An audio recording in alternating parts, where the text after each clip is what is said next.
السلام علیکم۔ ایک بھائی سوال کرتے ہیں سجدہ تلاوت ادا کرنے کا مسنون طریقہ کیا ہے؟ قرآن پاک میں 14 سجدے موجود ہیں جن کا ادا کرنا واجب ہے۔ اگر کس کے اوپر سجدہ تلاوت واجب ہو جائے تو اب اس کو ادا کرنے کا صحیح اور سنت طریقہ کیا ہے؟ تو اس کا جواب جاننے سے پہلے ایک مسئلہ یہ بھی یاد رکھیں کہ سجدہ تلاوت صرف تلاوت کرنے والے پر ہی نہیں واجب ہوتا بلکہ آیات سجدہ سننے والے پر بھی سجدہ تلاوت واجب ہو جاتا ہے۔ مثلا اگر کوئی اسلامی بہن گھر میں بیٹھ کر قرآن پاک کی تلاوت کر رہی تھی اور اس نے آواز سے پڑھی تو اب جتنے افراد نے بھی اس آیات سجدہ کو سنا ہے ان سب پر سجدہ تلاوت واجب ہو جائے گا۔ اگر سجدہ تلاوت ادا نہیں کریں گے تو گناہ گار ٹھہریں گے، یعنی کہ سننے والے پر بھی اور تلاوت کرنے والے پر بھی دونوں پر سجدہ تلاوت واجب ہو جاتا ہے۔ دوسری بات، سجدہ تلاوت کے لیے کیا شرائط ہیں؟ دیکھیں، سجدہ تلاوت کے لیے بھی وہی تمام شرائط ہیں جو نماز کی شرائط ہیں، یعنی طہارت کا ہونا، مطلب کہ بدن، کپڑے اور جگہ کا پاک صاف ہونا، قبلہ رخ ہونا، نیت کا ہونا اور وقت کا ہونا، یعنی مکروہ وقت میں سجدہ تلاوت کرنا بھی جائز نہیں ہے۔ وقت بھی مکروہ نہ ہو تو یہ تمام شرائط سجدہ تلاوت کے لیے ضروری ہیں۔ اب آسان طریقے سے سمجھنے کی کوشش کریں کہ سجدہ تلاوت ادا کرنے کا مسنون طریقہ کیا ہے۔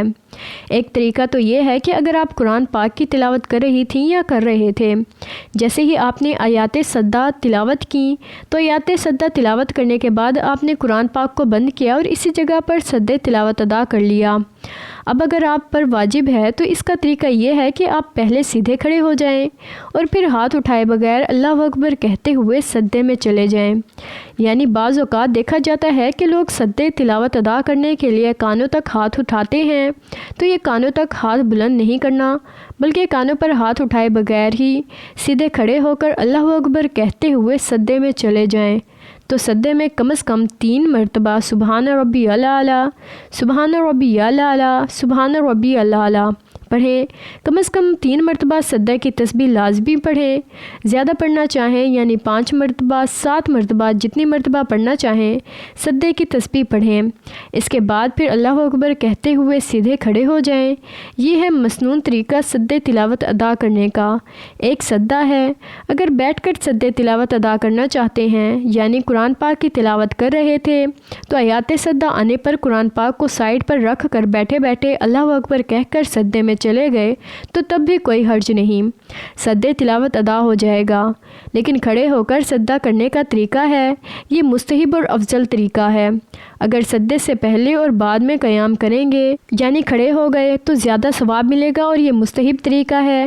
یہ اس صورت میں ہے کہ اگر آپ پر ایک سجدہ تلاوت واجب ہے تو آپ فوراً ادا کر لیں، اور اس کے لیے بھی کہ اگر آپ فوراً ادا نہیں کرنا چاہتے تو بعد میں بھی آپ سجدہ تلاوت ادا کر سکتے ہیں۔ مثلاً کوئی آفس کے اندر بیٹھ کر تلاوت کر رہا تھا یا کوئی چارپائی پر بیٹھ کر قرآن پاک پڑھ رہا تھا تو وہاں پر ایسی جگہ نہیں ہے کہ سجدہ کیا جائے، تو ذہن نشین کر لیں کہ سجدہ تلاوت جو آپ پر واجب ہوا تھا اسے نماز سے پہلے یا نماز کے بعد ادا کر سکتے ہیں۔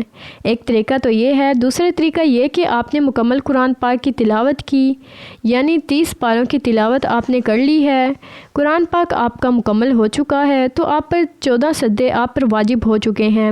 قرآن پاک آپ کا مکمل ہو چکا ہے تو اب 14 سجدے آپ پر واجب ہو چکے ہیں، تو 14 سجدے اکٹھے ادا کرنے کا طریقہ کیا ہے؟ ان کا آسان طریقہ یہ ہے، پہلے تو نیت کریں کہ میں سجدہ تلاوت ادا کرنے لگا ہوں۔ نیت دل کے پختہ ارادوں کو کہتے ہیں۔ دوسرے نمبر پر وضو بھی ہو، مکروہ اوقات نہ ہو اور قبلہ رخ ہونا بھی سجدے کے لیے ضروری ہے، یعنی کہ شرط ہے۔ اب 14 سجدے اکٹھے کرنے کا طریقہ یہ ہے کہ جس طرح ابھی تھوڑی دیر پہلے آپ سن چکے ہیں کہ سیدھے کھڑے ہو جائیں، سیدھا کھڑے ہو کر اللہ اکبر کہتے ہوئے سجدہ میں چلے گئے۔ اب اس کے لیے کانوں تک ہاتھ بلند نہیں کرنا، کانوں تک ہاتھ نہیں اٹھانے بلکہ اللہ اکبر کہتے ہوئے سجدہ میں چلے جائیں۔ 3 مرتبہ سبحان ربی الاعلیٰ سجدہ کی تسبیح پڑھیں۔ اس کے بعد پھر اللہ اکبر کہتے ہوئے سیدھے بیٹھ جائیں، پھر اللہ اکبر کہتے ہوئے سجدے میں چلے جائیں، تسبیح پڑھیں، پھر اٹھ بیٹھیں۔ پھر اسی طریقے سے 14 سجدے مکمل کریں۔ مثلاً ایک سجدہ ادا کر لیا، اس کے بعد دوسرا سجدہ، پھر تیسرا، اسی طریقے سے 13 سجدے مکمل کرنے کے بعد جب 14واں سجدہ ادا کرنا ہے تو پھر اٹھ کر بیٹھنا نہیں بلکہ 14واں سجدہ ادا کر لینے کے بعد سیدھے کھڑے ہو جائیں۔ تو یہ طریقہ ہے سجدے تلاوت ادا کرنے کا۔ ایک سجدہ کی ادائیگی کیسے کرنی ہے یہ بھی بتا دیا ہے، اور اگر 14 سجدے کیسے ادا کرنے ہیں تو ان کا طریقہ بھی بتا دیا ہے۔ اور اسلامی بہنیں سوال کرتی ہیں کہ ہم نے سجدے تلاوت کیسے ادا کرنا ہے، تو آپ بھی اسی طریقے سے سجدے تلاوت ادا کریں گی۔ امید ہے بات سمجھ آ گئی ہوگی۔